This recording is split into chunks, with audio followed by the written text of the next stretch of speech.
कोण बोलतोय? शिंदे बोलताय का? हो होते. कविता पवार बोलते नाशिकवरून. जय भीम. हा बोला की. जय भीम म्हटलं. जय भीम जय भीम. तुम्ही ते रुक्मिणी लोंढेंना म्हटलं ते जे ट्रोल करताय तुम्हाला नाही समजत का? नाही नाही ताई तसं काहीच नाही. मग ते काय झालं, त्यांच्या मिस्टरांना बोललोय बरं का आम्ही.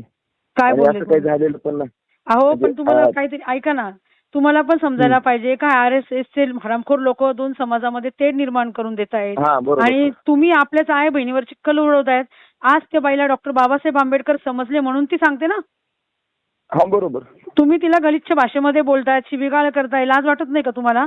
सगळेजण एकच बाबाचे आहेत ना. डॉक्टर बाबासाहेब आंबेडकरला सगळं जग मानतं, तुम्हाला काय प्रॉब्लेम आहे?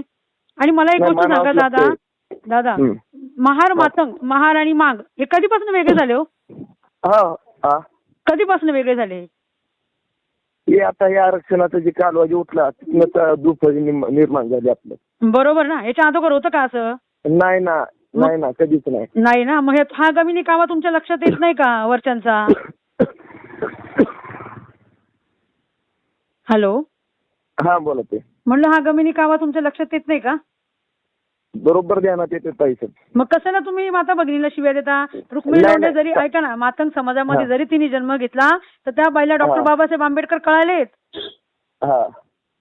लाज वाटली पाहिजे हो तुमच्या लोकांना. तुम्ही अशा शब्दामध्ये त्या बाईशी बोलतात. ती शेवटी आपली आई बहीण आहे ना, एवढं तर लक्षात ठेवायचं ना.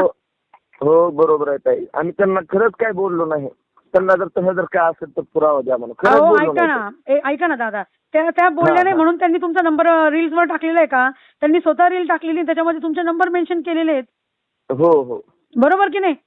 हो बरोबर. कसं आहे हलक्या बुद्धीच्या लोकांना. आता ऐका ताई, आता काय गुन्हा आहे तुम्हाला सांगतो. आता अजय कांबळे ऍडव्होकेट, त्यांनी काय त्यांच्या फोनवरून त्यांनी काय बोलले मला काय माहित नाही बरं का.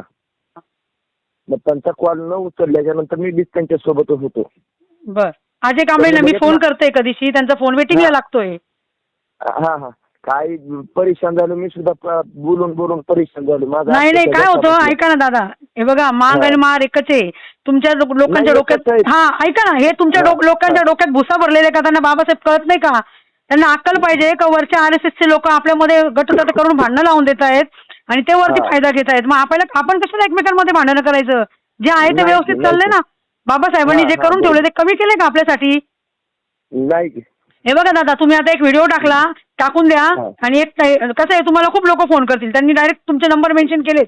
अरे अजय कांबळे कोण आहे? मी त्यांनाही फोन करते, ते फोन घेत नाही माझा. काय झालं, त्यांनी बोलले त्यांच्या फोनवरून, त्यांचा फोन पुन्हा उचलला नाही की माझ्या फोनवरून केला. आता उत्तर द्यायला लागली तुम्हाला. बरोबर आहे ना. तुम्ही एक व्हिडिओ टाकून द्या की रुक्मिणीताई लोंढेंना काय मी आपण शब्द बोललेले नाही, काही जर बोलल्या गेल्या असेल तर माफी मागतो. शेवटी अहो तुमचीच इज्जत आहे ना. मला सांगा, मार मांगाच्या आया बहिणी तुमची इज्जत नाहीये का? नाही, 100% ना ते. मग तुम्ही एक व्हिडिओ वगैरे टाकून द्या आणि परत आहे ना त्या ताईंना काहीच बोलायचं नाही. जशा तुम्ही म्हणता ना तसे मांगाच्या वाघिणी, तसे बाबासाहेबांच्या वाघिणी पूर्ण उडणार आहेत बरं का. हा बरोबर ताई. एक व्हिडिओ टाकून द्या तुम्ही. जय भीम. जय भीम.